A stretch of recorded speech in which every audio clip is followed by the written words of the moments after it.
द्रोणाचार्य भारद्वाज मुनि के पुत्र थे। ये संसार के श्रेष्ठ धनुर्धर थे। महाराज द्रुपद इनके बचपन के मित्र थे। भारद्वाज मुनि के आश्रम में द्रुपद भी द्रोण के साथ ही विद्याध्ययन करते थे। भारद्वाज मुनि के शरीरांत होने के बाद द्रोण वहीं रहकर तपस्या करने लगे। वेद वेदांग में पारंगत तथा तपस्या के धनी द्रोण का यश थोड़े ही समय में चारों ओर फैल गया। इनका विवाह शरद्वान मुनि की पुत्री तथा कृपाचार्य की बहन कृपि से हुआ। कृपि से द्रोणाचार्य को एक पुत्र हुआ जो बाद में अश्वत्थामा के नाम से अमर हो गया। उस समय शास्त्रास्त्र विद्याओं में श्रेष्ठ श्री परशुराम जी महेंद्र पर्वत पर तप करते थे। वे दिव्यास्त्रों के ज्ञान के साथ संपूर्ण धनुर्वेद ब्राह्मणों को दान करना चाहते थे। यह सुनकर आचार्य द्रोण अपनी शिष्य मंडली के साथ महेंद्र पर्वत पर गए और उन्होंने प्रयोग, रहस्य तथा संहार विधि के सहित श्री परशुराम जी से संपूर्ण अस्त्र शस्त्रों का ज्ञान प्राप्त किया। अस्त्र शस्त्र की विद्या में पारंगत होकर द्रोणाचार्य अपने मित्र द्रुपद से मिलने गए। द्रुपद उस समय पांचाल नरेश थे। आचार्य द्रोण ने द्रुपद से कहा, राजन, मैं आपका बाल सखा द्रोण हूं। मैं आपसे मिलने के लिए आया हूं। द्रुपद उस समय ऐश्वर्य के मद में चूर थे। उन्होंने द्रोण से कहा, तुम मूढ़ हो, पुरानी पुरानी लड़कपन की बातों को अब तक ढो रहे हो।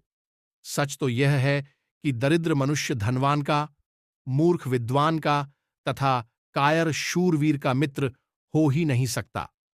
द्रुपद की बातों से अपमानित होकर द्रोणाचार्य वहां से उठकर हस्तिनापुर की ओर चल दिए।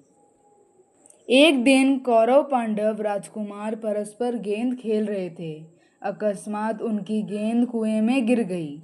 आचार्य द्रोण को उधर से जाते हुए देख राजकुमारों ने उनसे गेंद निकालने की प्रार्थना की।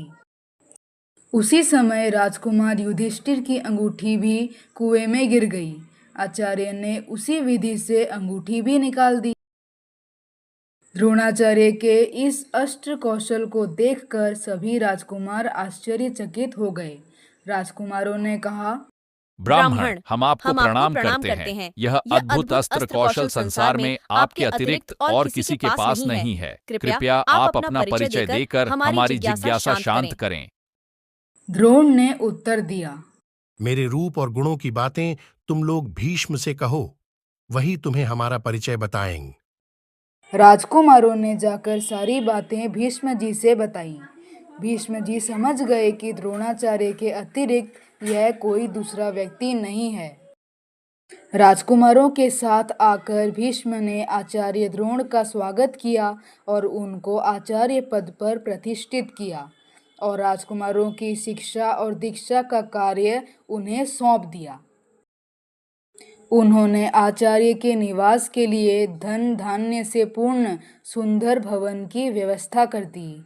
आचार्य वहां रहकर शिष्यों को प्रीतिपूर्वक शिक्षा देने लगे। धीरे धीरे पांडव और कौरव राजकुमार अस्त्र शस्त्र विद्या में निपुण हो गए। अर्जुन धनुर्विद्या में सबसे अधिक प्रतिभावान निकले। आचार्य के कहने पर उन्होंने द्रुपद को युद्ध में परास्त करके और उन्हें बांधकर गुरु दक्षिणा के रूप में गुरु के चरणों में डाल दिया। अतः वे द्रोणाचार्य के अधिक प्रतिभाजन बन गए।